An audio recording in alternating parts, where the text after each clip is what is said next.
We have interests in India as much as India has interests in Bangladesh.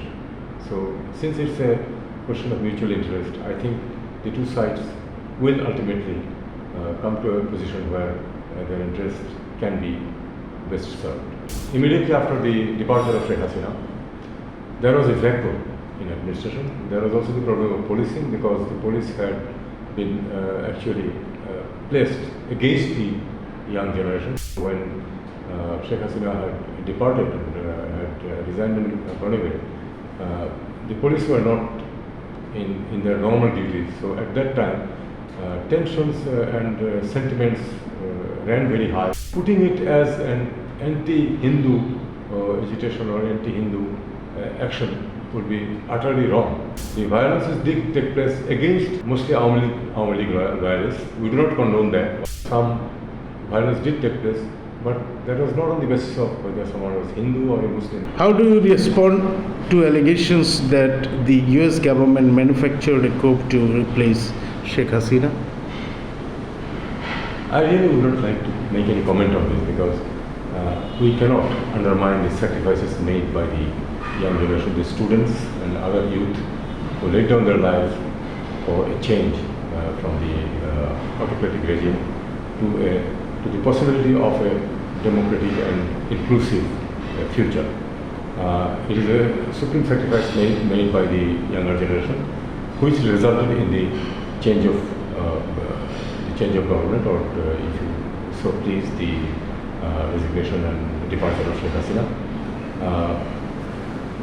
It was not, as far as I could see at least, it was not really manufactured by everyone. It was a spontaneous agitation that ultimately turned into a one-point demand that the government must change, when it had actually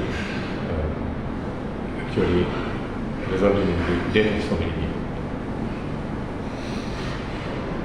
Since tensions are there with India, will Bangladesh now pivot to forces that are hostile to India? Well, there are people in both our countries who have some feelings, sometimes strong feelings against the other. But that doesn't mean that we have to be in a conflict situation.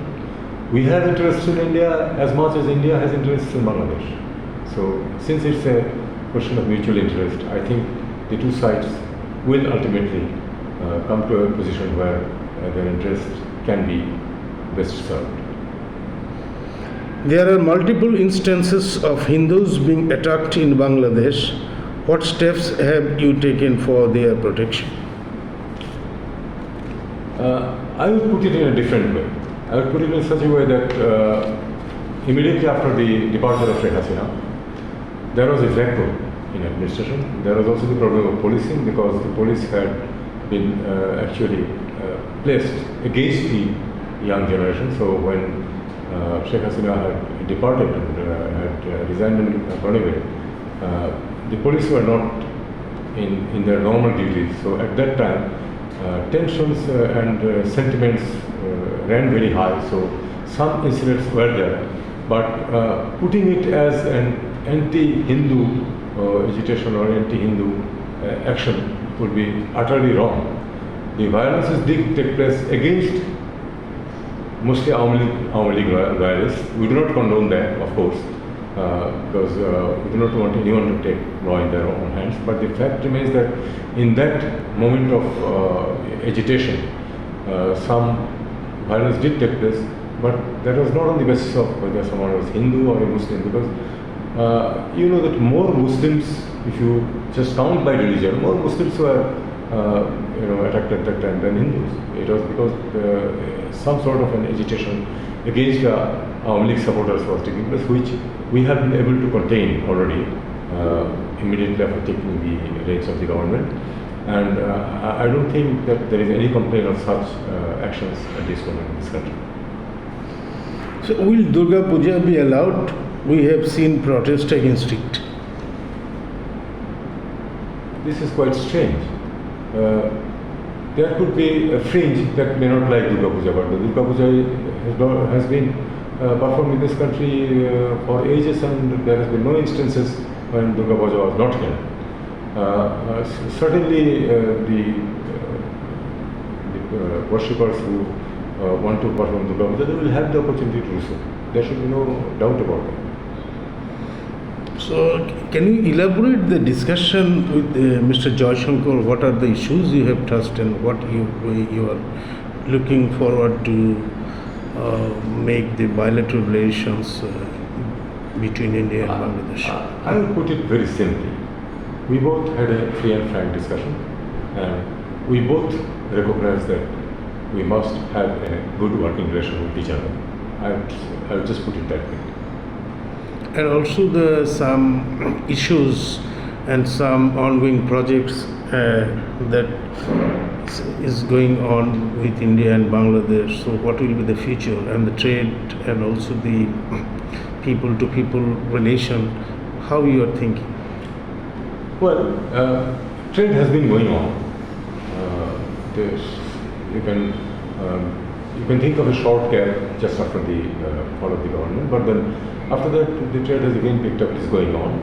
The projects that are ongoing and has been approved, and there are agreements, those will definitely go on.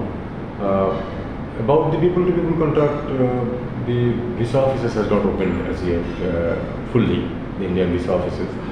It is up to them when they do it. It's of course a decision of the Indian government. When that happens and people have the visas to go to India, they will definitely go. Our offices in India are issuing visas for those who are coming for the Bangladesh visa. So I think even if there is a small pause at some time, this will pick up ultimately. And what are the final words that you want to say that the continuity of the high level of bilateral relations between the two countries? I think we have a lot of commonalities as well as a lot of complementarities. So I think that bilateral relations, interest being supreme for any country, it is in the interest of both countries. So bilateral relations will normally continue as it is. And as I said, that both countries recognize that they need the help of the other country in maintaining normalcy. So I think that will be there.